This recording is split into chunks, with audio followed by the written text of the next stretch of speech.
Sa nakaraang video ay hinamon ako ng Team Bugok na magpunta sa Dupinga River gamit lang ang isang pedicab. At bakit? Dahil sa isang malaking misyon na iabot ang tulong na binigay nila sa akin para sa mga katutubo nating dumagat. At nung last episode ay binisita na namin ang Dupinga River para hanapin si Kuya Joel. Naghanap ng pedicab na gagamitin para sa pagpadyak at humanap ng pedicab driver na makakasama ko para sa mission na to. Pero sa hindi inaasahang pangyayari ay may dumating na isang malaking problema. Ito na yung kinakatakutan ko na mangyari sa vlog natin kapag umandar na or nagpadyak na tayo. Stranded talaga, hindi tayo matatapos agad. At namumroblema nga ako dahil kung kailan ready ang lahat ay bigla naman dumating ang isang malakas na bagyo. Alam mo, nagsara na yung pinto mag-isa. At alam ko na sobrang tagal nang nakalipas ng bagyo habang pinapanood nyo ang video na to. Pero hindi rin talaga naging biro ang pinsalang dinulot ng bagyo.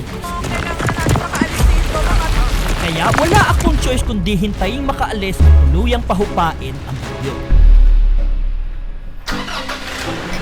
Alright guys, this is becoming real. Ito na tayo. Babay muna house for a while, no? So time check lang guys, it's currently 2:30 na ngayon. So ito na. At sa wakas ay tumila na nga ang bagyo. Kaya ngayon ay oras na para umpisahan ang totoong hamon ng padyakan. Ano masabi mo sa amin? Good luck, guys.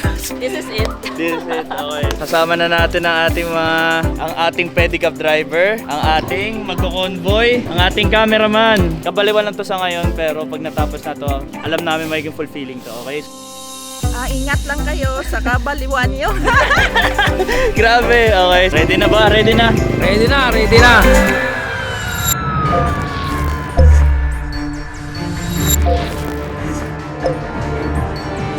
Alright guys, so eto na. Magpapadyak na kami. Let's go! At tuluyan na nga kaming nagsimula. Magkahalong kaba, takot at excitement ang nararamdaman ko sa mga oras ito. Pero hindi pa man kami nakakalayo ay ang dami ko na agad naging reklamo.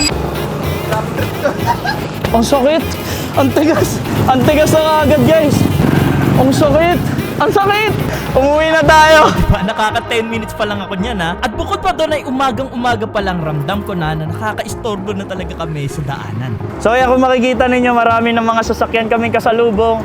Medyo nakaka-istorbo na kami. Pero pagpasensyaan nyo na kami mga kuya. Gigilid lang po ako. Yan, gilid lang tayo. Yun lang yung diskarte talaga natin. Kailangan na natin gumilid. Oy! Pababa! Oh, parang kupal lang, di ba? Kupal ka sa daan. Pero going back, ang unang ruta namin ay makalabas mula dito sa Republic hanggang makarating ng SM Fairview. Pero sobrang galing ko kasing magturo ng daan eh, kaya nagpabalik-balik na pala kami. Diretso lang. Kakanan tayo dyan. Kaliwa, kanan. Kanan.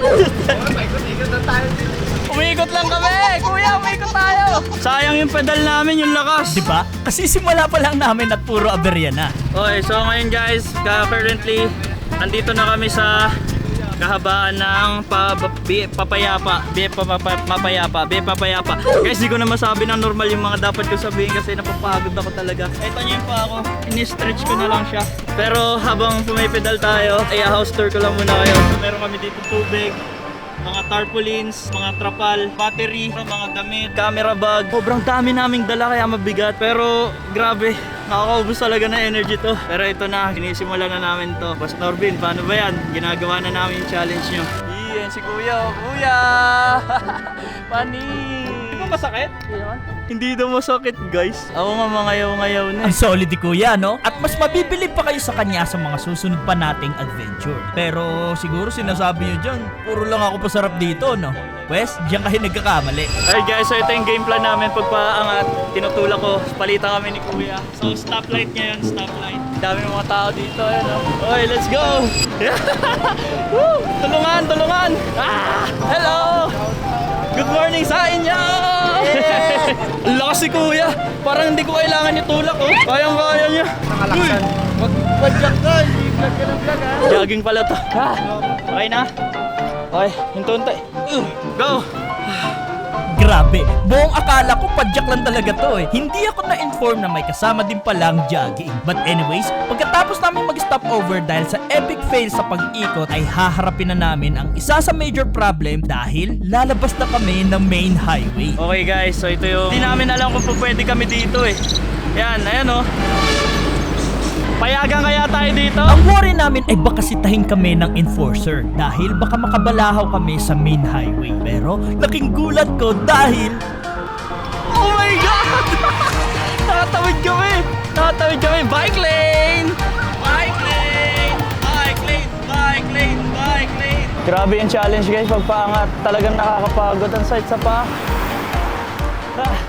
Iniwan niya ako. Hey guys. So, nasa kabaan na kami ng Fairview. Nasa SM Fairview na kami. Nakakapagod. So ito, patag na! Tapos ganito yung technique namin guys para makatawid. Kaway-kaway lang kami para hindi kami masagasaan. Uy, solid yan ah. Gusto niyo yan? Yes! Hoy, stop over muna tayo guys, di na kaya. Ang dami naming stopover, di ba? Well, nakakapagod din naman kasi talaga. Kaya napataho na lang muna kami. At sobrang hindi ko malilimutan tong si Kuya dahil sobrang kulit niyang magtinda. Isang sige nga dyan kuya! Yes, the best! Kuya, alam mo ba kung ano yung challenge namin? Di ba sir, di ba? Oh, nagpe-pedicab kami mula dito hanggang sa Nueva Ecija. Layo ah. Tingin mo kaya namin? Kaya! Ilang araw kaya? Ay, hindi ko rin dyan sir, ano, kaya kasi, kondisyon ng katawan eh. So kakayanin namin kasi bibili kami ng taho ni Kuya. Ayan. tama, Sige tama. Kuya, bigyan mo lahat yan. O, di ba? Ang kulit talaga ni Kuya. Huge shoutout sa iyo, Kuya, kung napapanood mo man to. Pero after ng konting pahinga, ay balik na naman tayo sa Padyakan. And this time, ay babagtasin naman namin ang SM Fairview papuntang San Isidro, Bulacan. Pero hindi ko inaasahan yung mga susunod na mangyayari dahil ang sabi nga nila, pagkatapos ng saya ay may kapalit na problema. Kaka-problema kami, nawawala yung drone. So baka nalaglag, 70,000 yun. Tama kayo na narinig. Dahil naisip ko nga sana magpalipad ng drone dahil ang gaganda na ng mga scenery na nakikita ko. Pero bigla ko ngang napansin na parang wala ito sa mga gamit na dala-dala namin. Check nyo muna doon sa barracks nyo. Double check nyo muna doon. Baka wala kayong dala. Men, pa-check nga ako naiwan namin yung drone. May napansin ka kaya man nalaglag na bag na ano? Nawawala yung drone.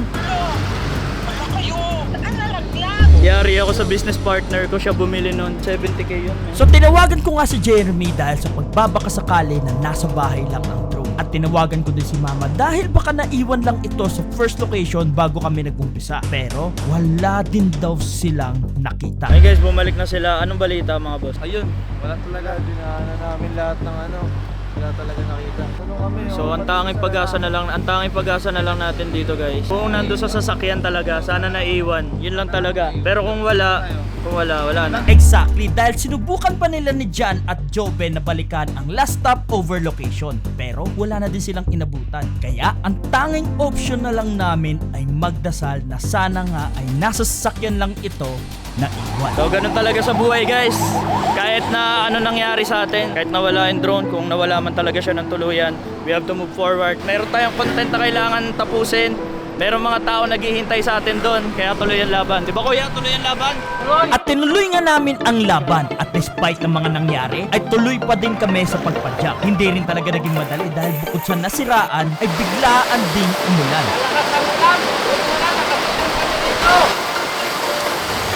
Babasa ng mga baha sa daan, katulad sa biyahe dahil sa sobrang pagod at inabot na din kami ng gabi sa pagpadyak. At dito ay mas ramdam na namin ang pagod mula sa maghapon na padyakan. Finally, kailangan na namin magpahinga pero mayroon pa kaming problema. No? Ang nagiging problema namin is, nandito kasi kami sa isang hotel na kilala dito. Si Yes Hotel. Ang problema nga lang, sobrang mahal ng bill ni Yes Hotel. Medyo tight yung budget natin kaya pinag-iisipan namin mabuti kung dyan na ba kami mag-i-stay para magpahinga or kasi medyo na-feel namin dito sa area hindi talaga siya safe para mag-pitch ng tent. At inabot na nga kami ng gabi sa daan at gusto lang sana namin mag-tent para makatipid sa budget. Pero after mawala ng drone ay parang hindi na rin namin feel na safe para sa mga gamit na matulog lang kami kung saan. Kamusta? Ay, isang oras, boss. Malayo. Layo Lugi niya. tayo dyan, boss. Ha? Lugi tayo dyan. Layo na Sabi niya. ko, 30 minutes pa lang na binabaybay natin nakabike. Diba? Tayo na ilang oras na. Tama, dahil tinry pa namin humanap ng pinakamalapit na barangay hall or police station. Pero sobrang layo na nito para padyakin. Kaya we have no choice but to choose na mag-stay dito sa Yes Hotel.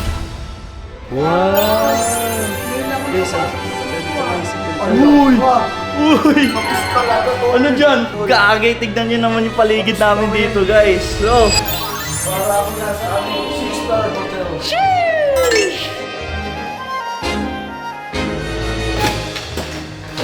ano?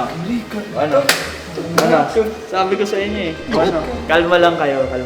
Kasi itong mga room natin, ang surprise ako sa inyo, naging posible to nang dahil kay Instabil. Sino ba si Instabil? Instabil is one of the leading architectural and construction company dito sa Pilipinas. Led by our CEO Mark Arcaba, ay kilala lang naman sila sa paggawa ng ganito kagagandang mga bahay. Las Piñas, Teresa, Pampanga, Pangasinan, Quezon City, Colina, at marami pang iba. Grabe, ang solid, di ba? Sobrang dami na talaga nilang naging projects. Pero hindi lang yan dahil they can also cater all your architectural and construction needs mula sa new construction, renovation, interior fit out, and architectural design. At eto po yung pinakamaganda guys, dahil nag-o-offer din sila ng build now, pay later. Kaya ano pang hinihintay nyo? Kung naghahanap kayo ng trusted construction company na talagang tutulungan kayong itayo ang mga dream house at properties ninyo, ay mag-message na kayo sa kanilang official Facebook page. Especially kung isa kang OFW na natatakot mag-invest dahil nag-aalala ka na kung trusted ba ang company na pag-i-investan nyo. Well, InstaBuild is your best friend to protect your hard-earned money. And once again, thank you InstaBuild for providing our stay ngayong gabi. Sobrang ganda talaga ng mga rooms namin, di ba? And sure ako na mas magiging maganda pa ang mga rooms nyo with the help of InstaBuild. Kaya, feel free to visit their website to know more about their service and book a consultation or quotation right now. And again, maraming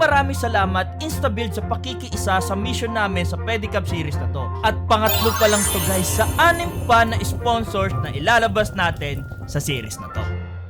Ngayong gabi ay nakasurvive nga kami at merong maayos na matutulugan. Pero hindi pa rin naming maiwasang mag-usap at mag-isip kung nasan na nga ba ang truth.